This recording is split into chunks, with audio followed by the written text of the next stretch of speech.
और हरियाणा में मानसूनी आफत की वजह से किसानों के खेत पानी में डूब चुके हैं। कई जिलों में फसलों को काफी नुकसान हुआ है। इस मुद्दे पर राहत समेत मुआवजे को लेकर भी सियासत गरमाई हुई है। बयानबाजी भी तेज है। ई क्षतिपूर्ति पोर्टल को खोला हुआ है और हमारे किसान उसके ऊपर रजिस्ट्रेशन भी कर रहे हैं। हमने उनको कहा है कि कहीं भी अगर फसल का आपका कोई खराबा हुआ है तो आप उसके ऊपर आप रजिस्ट्रेशन करिए, और वो रजिस्ट्रेशन हो रहा है।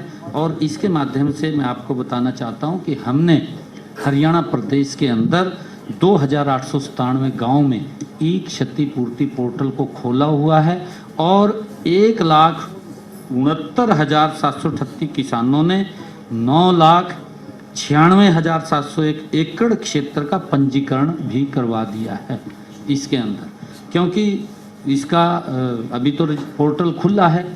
उसके बाद उसको वेरीफाई करके जिस भी किसान का, क्योंकि हमारी ये सरकार जो डबल इंजन की सरकार जिसको बोलते हैं, ये डबल इंजन की सरकार मोदी जी के नेतृत्व में किसान हित हमारे लिए सर्वोपरि है।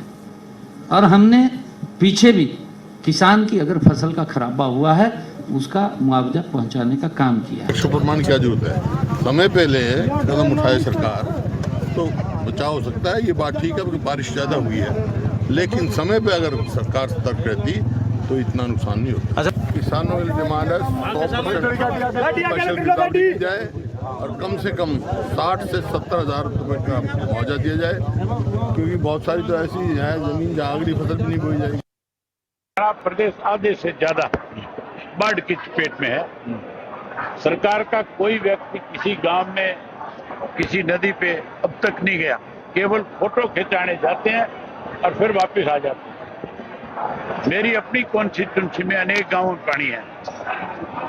मैंने अधिकारियों को बारी बारी फोन करके कहा कि जाओ मदद करो, लेकिन